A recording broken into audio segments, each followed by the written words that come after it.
شروع اللہ کے نام سے جو بڑا مہربان نہایت رحم کرنے والا ہے۔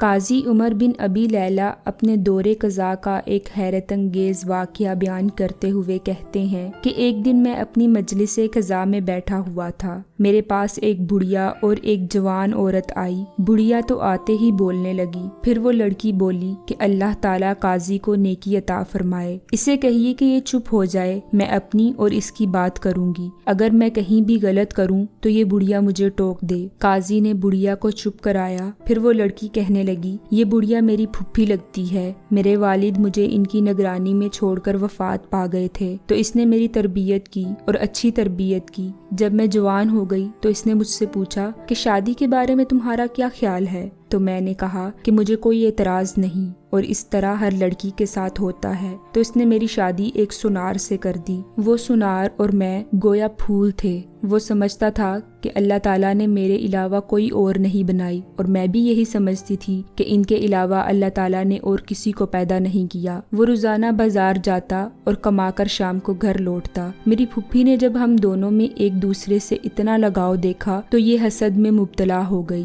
ایک دن اس نے اپنی بیٹی کو خوب بناؤ سنگار کیا اور میرے شوہر کے آنے کے وقت اسے میرے پاس بھیجا۔ تو میرے شوہر کی جب اس پر نظر پڑی تو اس نے میری پھپھی سے اس کا رشتہ مانگا۔ اس نے کہا کہ ایک شرط ہے، وہ یہ کہ تو اپنی بیوی یعنی اپنے سارے معاملات میرے ہاتھ میں دے دے۔ میرے شوہر نے کہا، میں نے اس کا معاملہ تیرے سپرد کر دیا۔ تو پھپھی نے کہا، میں نے اسے 3 طلاق دے دیں۔ اس کے بعد پھپھی نے اپنی بیٹی کا نکاح اس سنار کے ساتھ کر دیا، اور وہ اس کے ساتھ بھی اسی طرح رہنے لگا، صبح جاتا اور شام کو لوٹ آتا۔ جب میری عدت گزری تو میں نے اسے کہا کہ پھپھی جان، اگر آپ اجازت دیں تو میں آپ کا گھر چھوڑ کر کہیں اور منتقل ہو جاؤں۔ تو اس نے کہا ٹھیک ہے۔ تو میں دوسری جگہ منتقل ہو گئی۔ میری پھپھی کا شوہر کافی عرصے سے غائب تھا۔ جب وہ واپس آیا تو اس نے میرا بھی پوچھا کہ بھتیجی کہاں ہے؟ تو پھپھی نے بتایا کہ اس کی شادی ہو گئی تھی، وہاں سے طلاق ہو گئی اور وہ دوسری جگہ رہ رہی ہے۔ تو اس نے کہا کہ اس پر جو مصیبت گزری ہے ہمیں اس کی تسلی کے لیے جانا چاہیے۔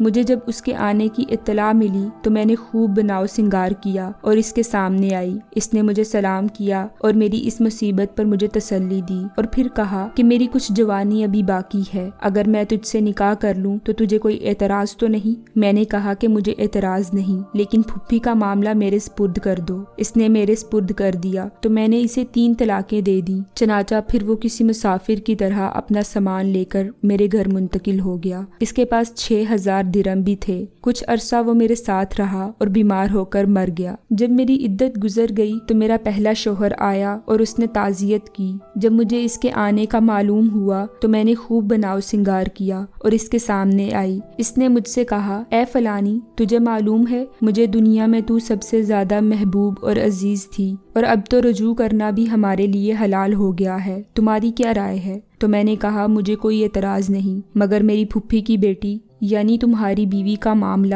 میرے ہاتھ میں دے دو۔ تو اس نے یہ سارا معاملہ میرے ہاتھ میں دے دیا تو میں نے اسے 3 طلاقیں دے دیں۔ یہ سن کر بڑھیا اچھل پڑی اور فوراً بولی، اللہ تعالیٰ قاضی کو نیکی عطا فرمائے، میں نے تو اس کے ساتھ ایسا ایک ہی بار کیا تھا جبکہ اس نے 2 بار کیا ہے۔ پھر قاضی عمر بن ابی لیلہ نے کہا، ایک کے بدلے ایک، اور ابتدا میں ظلم کرنے والا بڑا ظالم ہوتا ہے، چل اب اپنے گھر جا۔ حاصل بیاں، سچ ہے جو دوسروں کے لیے گھڑا کھودتا ہے اس میں وہ خود ہی گر جاتا ہے، لہٰذا ہر انسان کو چاہیے کہ وہ ظلم سے ہمیشہ پرہیز کرے، اور ہمیں اس واقعے سے عبرت پکڑنی چاہیے۔ اللہ تعالی ہم سب کو سمجھ عطا فرمائے، آمین۔